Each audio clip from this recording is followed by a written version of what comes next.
It is Wednesday, May 3rd, 2023. This is another edition of Baseball Today. That is my man, Trevor Plouffe. I am Chris Rose.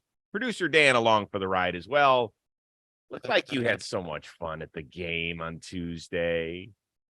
I did. It was good to go see some of my former teammates, some of the old coaches. I got to see Aaron Bates and Figueroa twin there. It was good times, man. Yes, and you got the picture up here, me and JT and me and Trey. I told some stories to these guys, made them laugh a little bit. Trey Turner wanted my sweatshirt. I said, hey, bro, we'll send you one. We'll send you one. No, it was good times, though. The Phillies did not have a good time. They got their butts kicked by the Dodgers. But it was fun, man. It was a beautiful day. You can't complain. And Bryce Harper was back. I was watching on TV when he was announced for the first time. I thought it was very nice. I mean, it sounded mostly positive, and I think people were energized, even though they're Dodger fans. Mostly. There was a few boos, and I stood up and said, why are you booing this guy? There's no reason to boo him. No reason to boo him. It was nice. It's going to take him a little while to get going. Dodgers and Julio Urias took it to the Phillies last night. Yeesh. So there you go. All right. AL East battle continues today at Fenway Park. Red Sox looking for their third straight win over the Toronto Blue Jays and their fifth straight overall. But for me, I circled this one on my calendar over the last month because it means it's Alek Manoah against Alex Verdugo. Let's all remember what Doogie said on the Baseball Isn't Boring podcast about the Blue Jays pitcher. If it's a genuine reaction and it's for the boys, not directed towards somebody, then yeah. Like I'll say it right now, I think Alek Manoah goes about it the wrong way. You know what I mean? 100%. I think he does. You can find footage of him in the AAA going like this to hitters. Yeah. You know what I mean? He last year telling Frenchie and Bobby go sit and shit like that, and it's just like, and looking right at him. Yeah. So it's like, shit like that shit just pisses me off. And like I said, it's not the way it should be played. It should be played like you're celebrating it with your team. You're not disrespecting another player. So here we go. It is go time Wednesday between these two for the first time since those comments, and since Manoah basically said, look at the source on this one. Do you expect anything? I don't. I really don't. I think that, first of all, Verdugo's already come out today and said, hey, man, I don't think I'm going to get hit. And I'd like to have a one-on-one conversation with the guy. That's what happens when you're a month out. You can say some things, but when you're about to step in the box, you're like, I really don't want to get hit. So maybe let's just hash this out before the game. But normally a pitcher doesn't want to hit a guy. He doesn't want to put a guy on base. Like he's trying to win games, especially Manoah's gotten up to, kind of a rocky start. I don't think he just wants to give free passes away.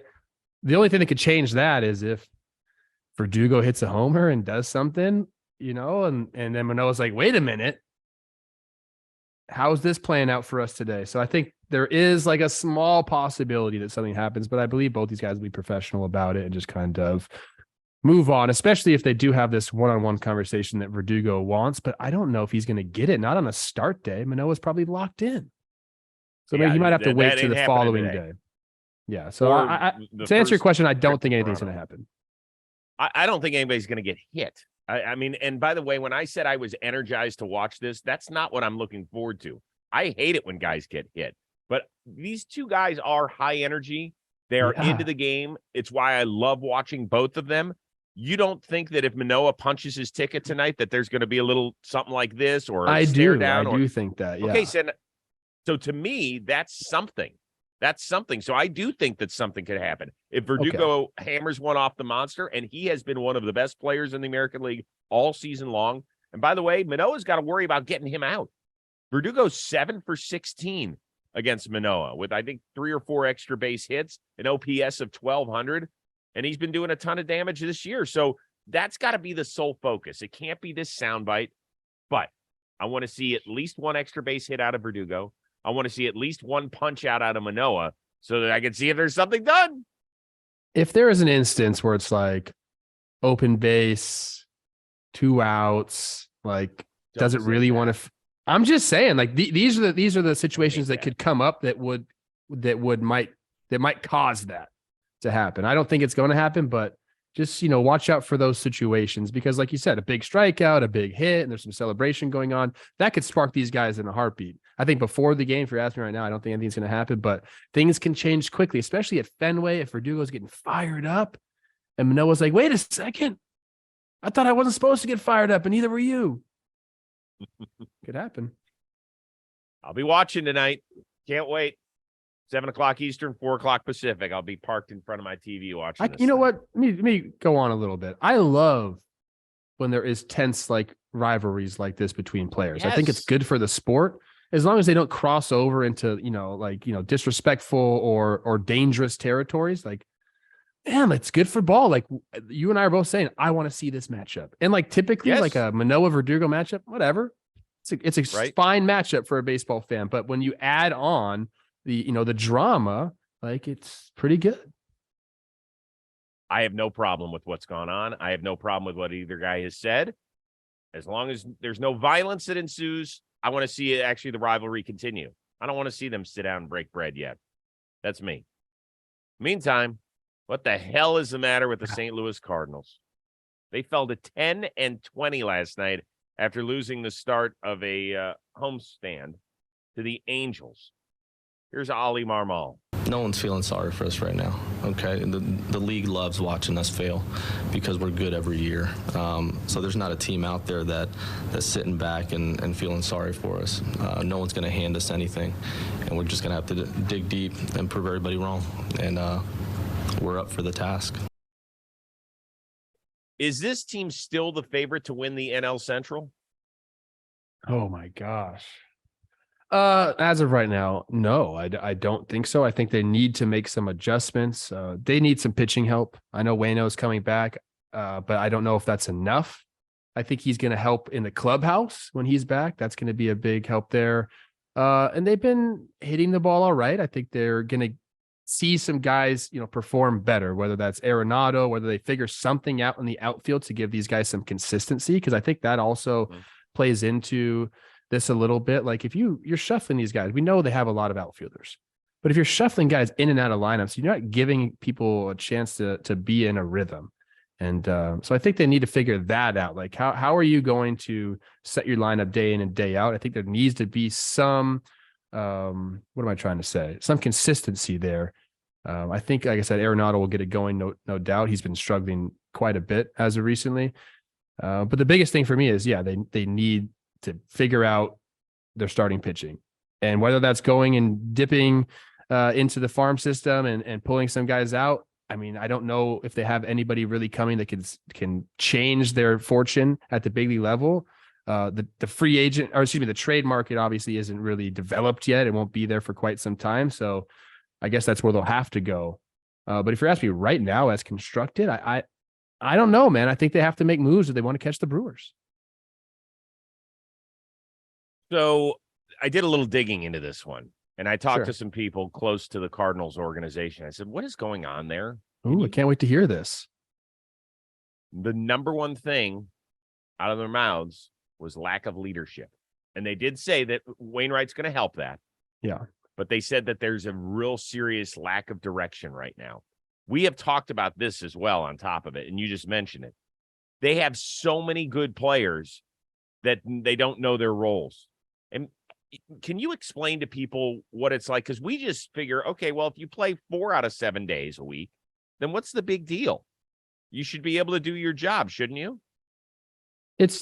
You need to have consistent at bats to keep your timing. That's the biggest thing as a hitter. When you're not playing every day, the timing can just be a little bit off, and it's really hard to keep that, through practice. Like you just have to be in games, and that's just how it is. So, if you're a guy that's a big thing in your approach, and most guys it is. There are a few guys that, their timing's always there, whether they kind of have a really small leg kick or they don't have a lot of pre-pitch movement. Those guys usually don't have to, worry about their timing as much. But for the majority of hitters, timing is everything. So if you're not playing consistently, it could be off just that much, but as a hitter, that's enough to set you back. And then there's the mental aspect. Hey man, I went 0 for 4 tonight, and now I'm probably not going to play tomorrow. So now that stews in my head the following day, and you might over adjust or overcorrect instead of just being thrown back out there. So there's all these little things that I think, having a consistent lineup really helps out with. So why the hell don't they just make a trade? I know that it's like blasphemy if you mention, let's make a decent sized trade at the beginning of May. But you know what it would do? It would unclog the outfield spots and probably bring back some pitching for you. Like, you can help 2 areas of your team right now. Am I willing to say that the season is over for them as possible division champs here, even though they're 10 games out? No, I won't say it, because it's the Pittsburgh Pirates that are 10 games up, and they still need to show me something for another 4 to 6 weeks before I'm willing to say, yeah, I'm full believer in the Pittsburgh Pirates. It might happen, but I still need another 4 to 6 weeks for me personally. The Cubs, they're okay. They're not great, but they're okay. The Reds, I'm not worried about. And then the Brewers have done it, without Woodruff and without a great lineup. So I think they're probably the team to watch, but this isn't a great division. It wouldn't shock me if by the All-Star break, the Cardinals are only 5 games back, and then who the hell knows what could happen in the second half. Yeah, I think Milwaukee is the best team in that division right now. I know the Pirates have been playing great. I don't want to disrespect them. A 20-10 is an incredible month to have, and that's going to keep them in the race for quite some time. I hope they continue on, not this pace, they won't, but continue to, contend. The Cardinals, on the other hand, 10-20, I'm not saying that's insurmountable. It's not at all, but that's a really tough month to have. I mean, they're in a hole right now. And they need to climb, and they don't really have the equipment to climb out of it just yet. They played a brutal schedule though, too. See Rosie in April. That means something, dude. It does. They played some really tough teams, and in a time where they weren't gelling, where they had some clubhouse stuff, where the pitching hasn't been great. They played really good teams when they've just haven't looked good too. So those combined, that's how you get 10-20. They're not going to have another month like this. They won't. They're going to figure it out. I'm very surprised about the lack of leadership thing, because there are guys there that should be leading that clubhouse. And maybe that starts from the top. And the Marmal and O'Neal thing might have divided the clubhouse. It really might have, dude. It's their worst start in 50 years. I did ask this person I talked to, do you think Ollie's in trouble? And they said no. They said he's got the backing of the veterans in that clubhouse. He goes, but boy, if it goes sideways for another couple of weeks, that's going to change in a hurry. But said, as of right now, they feel like Ollie Marmol is okay. All right, we've told you about these guys. Bowman Baseball. Their history dates back to 1948, when the first Bowman Baseball card set was released following the end of World War II. And you know how big-time baseball card sets have become over the last 5 to 10 years. It has become a favorite among contemporary collectors who focus on top prospects, offering the chance to have the first card of the next superstar. So Bowman Baseball, it's an inclusive product designed for every type of collector, from beginners to veterans, offering top-rated prospects, rookies, veterans. Bowman Baseball provides a fun and exciting product for everybody that's involved in the hobby, including my man Trevor Plouffe. Now, each year, there's a new and exciting class of potential future Hall of Fame players, and top prospects with their first Bowman cards in the 2023 Bowman collection include Drew Jones, the number 2 overall pick last year, Andrew's kid for Arizona, Jacob Berry, kid that's coming up fast in the Miami Marlins organization, Justin Crawford, of course, Carl's kid, he's in the Phillies organization, and Spencer Jones, who apparently is the left-handed Aaron Judge in the Yankees organization. So you could have those and so much more. So find the game's future stars in 2023 Bowman Baseball, available at your local hobby shops, retailers, and Topps.com. Didn't you have a little fun with those packs recently? I did. They sent a box out. I got to open it with Teddy and Isla, and I got a Drew Jones first Bowman, and there's an autograph in every box if you buy the hobby box, and we got, I forget who it was. It was a Mariners prospect.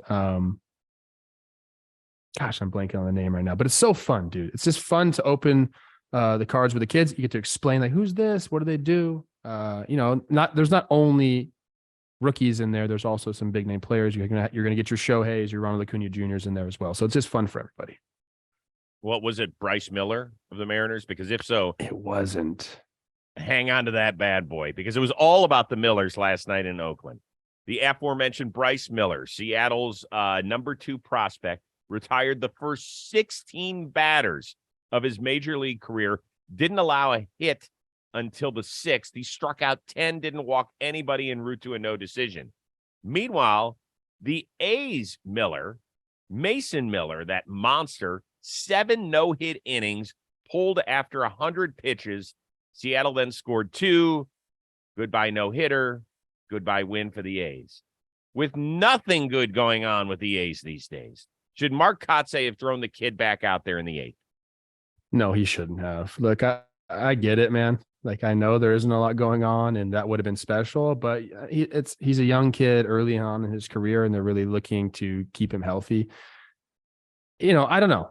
If it was 100 pitches in the 8th, then maybe you throw him back out there for the 9th, but going for 2 more innings out of that, I think that's where they kind of draw the line there. But I'm happy for the A's Miller. He's looked nasty. His stuff is just absolutely filthy. This guy was like a D3 baseball player. Right. Like this wasn't like, so for people out there that say, oh, D1 only, bullshit, man. Like, continue to get better and develop. If you watch this guy pitch, you wonder how he was ever not the highest regarded prospect. Like, he has absolutely filthy stuff. But then where do the Mariners get off just having another starting pitcher like this? This is why Mariners fans always yell at me and say, hey, man, check us out. We have eight starting pitchers deep. And you're like, okay, well, some of these guys haven't proved it yet. This Bryce comes up and does this. Yeah, that's a scary thing, man. So shout out to both those guys. But to answer your question, no, I think getting 6 extra outs there is a little much when you get to that 100 pitch mark for a young guy. So Mason Miller was asked about it afterward, if he was disappointed. And he said, listen, this is on me. I walked 4 guys. If I don't do that, I'm probably still in the game. And I was just thankful I was out there for the 7th because it's something I hadn't done. His first 2 big league starts, he threw 81 pitches and 86 pitches. Now he's throwing 100 pitches. He's getting there. With all that being said, I would have put him back out there. Because here's the deal. What if Seattle starts getting a little jumpy and he retires the side on 9 pitches? Then you're only at 109. Like, I still think, for whatever reason, we've been conditioned as baseball fans, and people within the game have been conditioned that bells and whistles go off when a guy throws 100 pitches. This dude is 6'5", 200 plus pounds. What is he going to disintegrate into ash on the mound when he throws 104 pitches? No, it's not. Now, I get it. If he gets a base runner, if he has a walk, that's it. I'm done. But if somehow the Mariners get themselves out in less than 10 pitches, then we're at 109 pitches going into the 9th. Give those people something. Shit, they've had their team ripped away from them. The difference between 109 pitches and 100 is not that big a deal. Nobody can convince me, and nobody can scientifically prove that pitch 109 is worse than pitch 100. You cannot do it. You're right about that, but I mean, Chris, Oakland clearly is not playing for this year, so their decisions aren't based. But play for something. They're not. They're not, Chris. They're not playing for anything, dude. They're not. They're biding their time until they're in Vegas. Then who knows? I mean, are they going to change what they do when they get to Vegas? I don't want to get into this. I can't. I'm sorry. I can't. Never mind. I'll shut up. My Raleigh Fingers bobblehead was disappointed. Look at that. How awesome is that? I'm trying to see his last pitch, how hard it was. I think it was pretty hard. Let's see. That was a slider at 85. God, yeah, he looked good. He looked like he still had a lot in the tank, but that's just how they do things nowadays, man. So tip of the cap to Bryce Miller, whom you mentioned earlier. He became just the 3rd pitcher ever to have double-digit strikeouts and no walks in his major league debut, joining Steven Strasburg and Johnny Cueto. Pretty cool start. Baltimore Orioles, they improved to 10-0 this season in the opener of series. They take the opener at Kauffman. They're 20-9 overall. In your opinion, is this team one stud pitcher away from being a World Series contender? Golly, you're putting me on the spot here. I think they need that. I don't think that's it. I mean, if I had my choice, if I'm sitting there and I'm in the front office of Baltimore, I'm like, hey man, great start to the season. We're doing it. What can we do to fortify this team, make sure we're in the hunt? I think obviously 1 starting pitcher would be nice. 2 starting pitchers will be better. And then I know offensively, they've really done it. They're 5th in runs scored, 8th in OPS. Their on base percentage as top 5. I think I would like to add another bat there. I think some of these guys, there's going to be a little bit of regression coming, and I hate saying that word. I just think there's going to be some tapering down with that offense. I don't necessarily know if they're going to be that like top 5 offense. So I would look to add a bat. It could be, and you could find a place to play the bat, but I think starting pitching is where they need to go. And I think they might have to add 2 and then maybe a bat. And then we're really cooking here. See, Rosie. And it doesn't have to be a trade. It could be they bring somebody up who they think can help them from their minor league system. I just don't think they are, as currently constructed, necessarily a World Series contender just yet. The pieces there, sure. I think we just need to add just a little bit more. Okay, I know what Orioles fans are screaming right now in the chat, and I get it. Like, Rose, what are you talking about? Our ownership sucks. They don't ever add anything big. They will subtract before they add. You guys are close. You're really close. And Plouffe last week on the show, I think, or 2 weeks ago, said they're better than the Yankees. So, they are right. Oh my gosh, especially right now. Okay, so if that's it, why don't we go for it? I was yelling in the offseason they should have gone for Carlos Rodon. Now, of course, he's had this back issue and can't get on the field, so shame on me, and that you would have been living with that. But at least it would have been a smart play, in our opinion, or at least in my opinion. I don't want to put that in Plouffe's mouth. Yes, the answer is yes. Go get guys, because you have an awesome farm system. We talk about this several times a year. Your farm system isn't just there so that they grow up and we put fertilizer on them and then they start growing beautifully at Camden Yards. Sometimes we trade them away. Go look at what the Braves have done. If you had told me 4 years ago that they would have gotten rid of Langoliers and Pache, you would have been like, what? What are they doing? A top center field prospect and a top catching prospect? What do we do it? Whoa. What'd they turn that into? Sean Murphy and Matt Olson. How'd that work out for them? Pretty good. So just because you're hoarding your prospects doesn't mean you have to hang on for dear life. Go be ballsy. Go make a move. Go say, you know what? We're a team that can compete with the big boys. We believe in them. And they don't have enough swing and miss stuff, particularly in the starting rotation. They do at the back end of the bullpen, where Bautista and Cano have been phenomenal, and a few other guys. Baker's been really good. Some other dudes. They need swing and miss stuff in the rotation, particularly come playoff time, or you're going to get your balls kicked in. 25th in ERA, 20th in WHIP, and for your K per 9, they are 15th. So smack dab in the middle there. Obviously, I think that's, the pitching needs a shakeup. Is it, DL Hall coming up? They already brought up Joey Ortiz, which is one of their prospects. That's a hitter. He's back down. He just had a real brief stint. So it could come within the farm system. These guys could come up and just bang it and do it for them. But they just need to level up just a little more. We're talking World Series contention right here. We're not just talking about contending for a playoff spot. You asked me World Series stuff, and that's what they need to do. All right.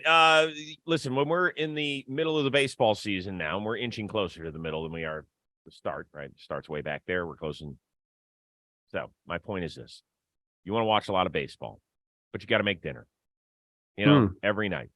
And so Michelle and I, several times a week, we look at each other. We're like, what do we want to do? How do we want to do this? Well, I want to keep my eye on the baseball games. I don't want to spend a ton of time prepping dinner. That's where HelloFresh can help you out, because it takes the hassle out of mealtime this spring by delivering pre-portioned ingredients, easy to prepare recipes right to your front door. So this means you skip the checkout lines. HelloFresh has dinner covered. In fact, it keeps your taste buds on their toes. 40 recipes, over 100 seasonal and convenience items to choose from each and every week. And this May, HelloFresh is celebrating Asian American and Pacific Islander Heritage Month, okay? Try limited time authentic recipes created in partnership with Chef Surbi Sani and enjoy a cultural taste tour right in your own kitchen. No worries if you're not a pro. It doesn't matter. I like to dabble in the kitchen. My older brother, Pete, is a true chef in the kitchen. He's the dude that can make stuff from scratch. That is not in my DNA, so I need help from places like HelloFresh. It's easy to prepare. The food tastes great. There's very minimal cleanup, all sorts of good stuff when I'm watching all my baseball each and every night. I love having a full belly and not a full sink, if you know what I mean. So it's that simple. HelloFresh.com/today16. Yeah. Use today16 for 16 free meals plus shipping. That is HelloFresh.com/today16. Start using America's #1 meal kit today. You can invite me over for dinner and we'll celebrate. Let's do it. I'll HelloFresh you and Michelle. Let's do it. Yeah. I like that. Yeah. Before we get out of here, a tip of the cap to Blake Snell. The best. Okay.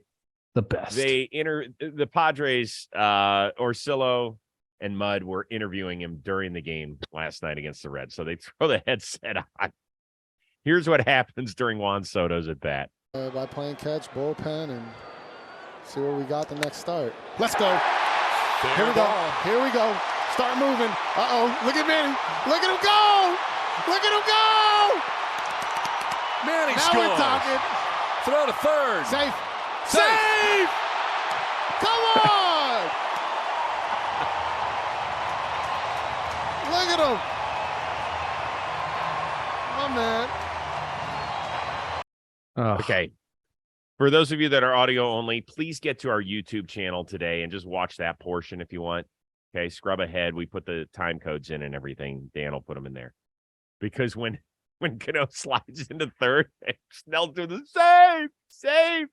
That's a thing of beauty. He's a soundbite machine. I love him. And famously, he's a big fan of, well, it used to be, did we call this Baseball Today, or was it, what did we call it back in the day when we were on IG? Ooh, I don't know. Chris Rose Chris IG Rose live Instagram show or Live. something like that. Yeah, something like Famously, that. Yeah. Snell was, a big fan of ours. He'd come in, he'd be He would hop live in. all the time. Yeah. No, but dude, get this guy in front of the mic more often, because he's already given us the slapstick prospect. He gives us stuff like this. He is like a Twitch streamer. I think he does stuff. Yeah, so go check he him out is. if you think he's funny. He's one of my favorite teammates I've ever played for. So I love when he's on the mic. He's great. He is hilarious, dude. And if he can keep the walks down, he's going to be that much better as a pitcher. But he is funny as Why do you shit. got to bring that He up really- right now? Come on. Oh, come on, I'm just saying. Well, because there are some people who are like, oh, I can't watch him pitch. He walks too many guys. That booth with Snell, electric. That is great. They're one of the great broadcast teams out there. They make it so much fun. And their team is starting to play better, although the Reds got them last night in extras. So there you go. All right. We are back at this, I believe, on Thursday, because it is Baseball Today, Monday through Friday. So let me check yes, we are going to continue to work tomorrow. We look forward to it. We always love doing that. For our one-of-a-kind producer, Dan Rourke. For the uber-talented and dude who loves to go say hi to baseball players over at Dodger Stadium, Trevor Plouffe. I am Chris Rose. We will see you Thursday on Baseball Today.